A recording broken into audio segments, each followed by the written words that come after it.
Well, President Joe Biden signed an executive order today to expand access to affordable, high-quality child care and also provide more support for long-term care workers. KITV4's Paul Drews now joins us to tell us how that order will impact our islands. Paul. Well, the executive order could reduce or eliminate some families' co-payments for child care, set minimum staffing standards for nursing homes, or tie Medicare payments to health care facilities' retention of workers. Those are just some of the efforts to improve care for Hawaii families and the environment for healthcare workers. Like some Hawaii senior citizens, Paul Kavehio-Kalani is looking at long-term care, which can be a big expense for those on a fixed income. It's good if the government can help the seniors out with medical help, care, and all that, because we can't work. Our days are done.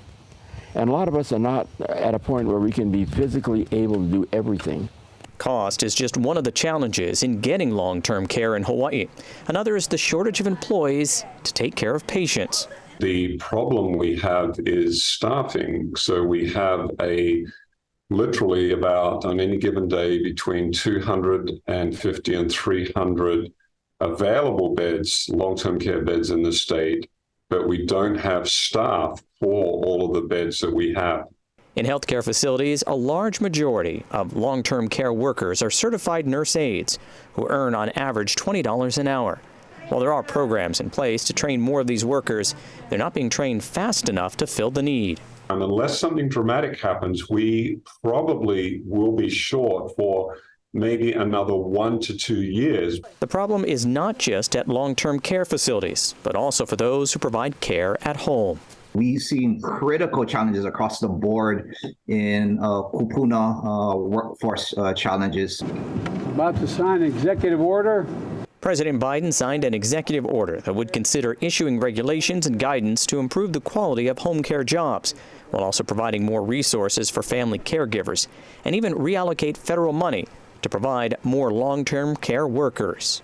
The executive order is a great first step to recognize the critical challenges of family caregivers providing care for older adults and kupunas. The order could also boost child care in the islands by reducing or eliminating some family co-payments.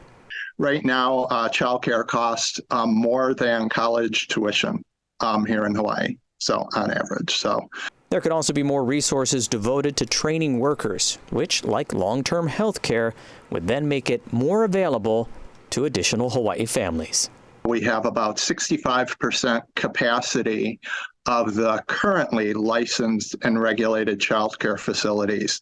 And the majority of the reason we're running at 65% is we don't have a workforce. Now, Burke adds, some Hawaii families pay 15% of their income for child care right now, and he'd like to see those costs come down to no more than 7% like they average across the rest of the country. Paul Drews, KITV4 Island News.